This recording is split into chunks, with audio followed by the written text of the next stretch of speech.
Alright, welcome back guys. Today I have a Savage Crucible. This is the Jaeger figure from Wave 2 that was just released. This just hit my local retailer today. They just put them out. Give me a heads up. I came over and picked this one up. This was definitely the one I was most excited for in this wave. And I'd like to take a look at them with you.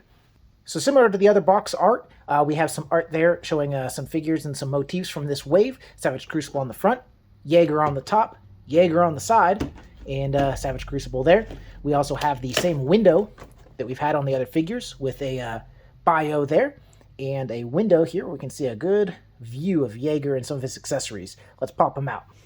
All right, here we have the tray pulled out of there. They're doing something different. I don't recall them doing with the Wave 1, but there's a film over here, I guess, to protect the pieces in there. I don't know if they could get paint rub or come out of the tray and rub against the window. I've had that happen in some other figures. Haven't had that problem with Wave 1 from Savage Crucible, but cool to see they're taking another step to protect. In this little clear baggie, what fell out is the soft goods for him, which is pretty cool. Also includes one blind bag weapon and one of their cards. What kind of stinks is you'll see there's like a puncture mark that goes through and through my card. In the back of my box, there's 0 damage. But let's check out what we got anyway. Oh, got a, is that Nashorn? Oh no, Tavros Guard. That is odd, though. There's nothing on that card. There's no damage, no mark on that card. Yeah. But that bag has a hole through it. Weird. And for the blind bag, let's see what we got. Oh, that is cool. I don't have one in this color combination yet. That's cool. Alright, and here we have a little closer look at Jaeger. Just straight out of the box with no extra accessories or anything, just what comes strapped onto him from the box. I gotta say, I love the look of this figure. I don't have anything quite like this in my collection, so I was the most excited about him.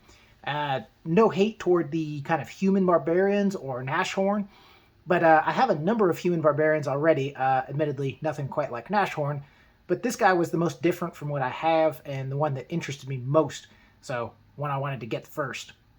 Really cool motif with him. I'm digging it so far. Let's take a look at the accessories. So I hadn't caught this before, but these are coming with 3 sets of hands.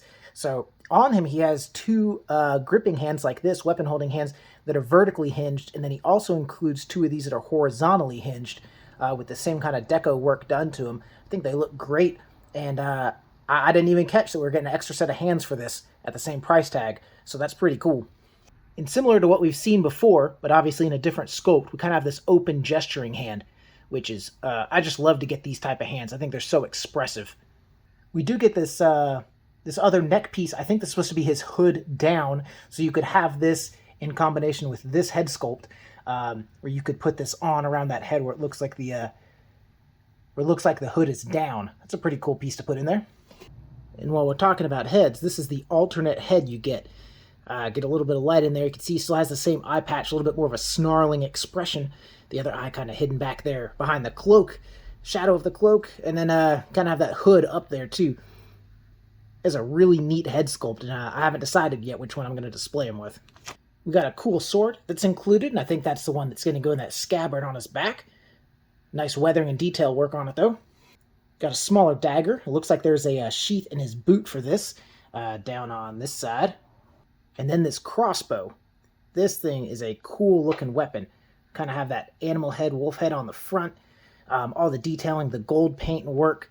And there is a crossbow bolt in there currently. Very nicely detailed. This is super cool. Alright, and here we have Jaeger all kitted out. I got that dagger on his boot, the sword in the scabbard. He's got his crossbow in hand ready to go. That rubber piece that's like the hood pulled down is around his neck. And I got that soft goods cape added. That soft good cape actually has 3 holes in it. One is for that scabbard peg to hook to that kind of harness that's running around him that has those bolts on it in the front of his chest. The other 2 are for the pauldrons to go through, which is pretty cool. It was a little bit of a pain to get that peg for the scabbard through that and then into the belt with the bolts on it, but a little bit of heat and some time and patience and a little tool to push it through, and it kind of worked out just fine. This is a killer look and exactly what I signed up for. Let's take a look at that alternate head and hands. Alright, and here we have a look at him with that alternate head, with the kind of hood up in those open expressive hands. I don't know if I mentioned this, but there is a wire in that cape, so it allows you to kind of pose it here and get it to hold some more dynamic positions, which I think is always cool when they add that to these soft goods. And I'm thinking now, seeing him both ways, I'm probably going to end up displaying him with this head on. I think it looks a little cleaner and a little better than the having to use the other head with the kind of rubber hood down option piece. All right, I want to take a quick look at articulation. I like to look at them all kitted up because realistically that's how you're going to display them, right? Or take photos or whatever you're going to do. First in the head, pretty good look down. I think it's because there's like a double barbell in there. And look up, not quite as much, but we do get a little bit of look up, pretty good look down. We get a little bit of rock side to side, and then we got a full 360 all the way around. All right, we can get basically a full T-pose out of him, partly because of the way they do these pauldrons, and the other armor that's here kind of pegs it in a way that it moves with the arm articulation, so that's not really an issue. Better than most figures, I would say. We can get his arm go all the way up. It does push that pauldron out of the way, but the way they're designed, again, kind of moves with the figure. And we get a pretty good bend with that double-jointed elbow. Now, if you're familiar with their Lemurian lines or the Wave 1 figures, you remember that all these joints were so stiff, the elbows and the knees in particular. They've definitely done work, because I did not even heat this up, and we can see how easily that's bending. But it's not loose, I wouldn't say that. I mean, it's not like it's just floppy, but definitely a lot of work went into that to redesign there. We got rotation, of course, and then these wrists are hinged horizontally, so we got that rotation. Not really impeded too much with the gauntlets, which is nice. All right, we actually have 2 points of articulation down in here and then up at the diaphragm, so we can get a really good, I mean, you can see his back, really good crunch forward, and a really good lean back. A little bit of gapping, but I mean, that's like almost a non-issue for me, but very good articulation there. Side to side, excellent. Excellent, excellent. It's amazing. And of course we can get twists. Feels like all the way around if we really want to push it, but it kind of starts rubbing about there. Man, this is very highly articulated. I was blown away with the Lemurians in the first wave, and this one's looking to be even better. This is really nice work from them. As far as the splits goes, that's about as far as we're getting. Looks like we're hitting on some of the rubber goods around his waist. It's not too big of a deal. As far as a kick to the front goes, we're about here, which is pretty good. Almost like straight out. Kick to the back doesn't really exist. It doesn't really go back there. We do have a thigh swivel. Get a good bit of range out of that. We do have a double jointed knee. Gets you to about here. Better than 90 for sure. But this is where the boot and the back of the thigh start touching. But that is pretty good. Again, I point this out specifically for people who had the Lemurians before. I did not heat these knees up because I felt them first to see how they were, and I felt that they were already moving smoothly. So I wanted to not heat them specifically just to demonstrate how easy you can get both sides of that joint to move, especially compared to the Wave 1. So again, if you're familiar with those, you will notice a huge improvement in the knees and the elbows. Awesome, awesome work. Coming down to the boots, we have a good rock up, good rock down. Of course, we got side to side.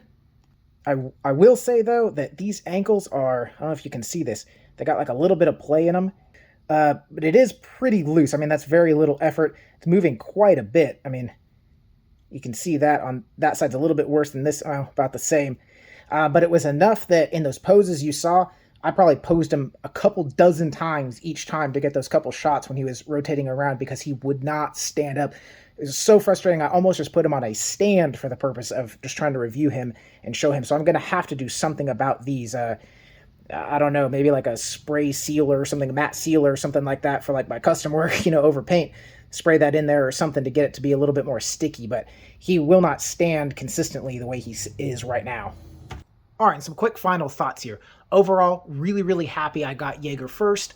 I think it was a good decision on my part, and I'm really glad I got him. Overall, really love the guy. Got to address the con, though.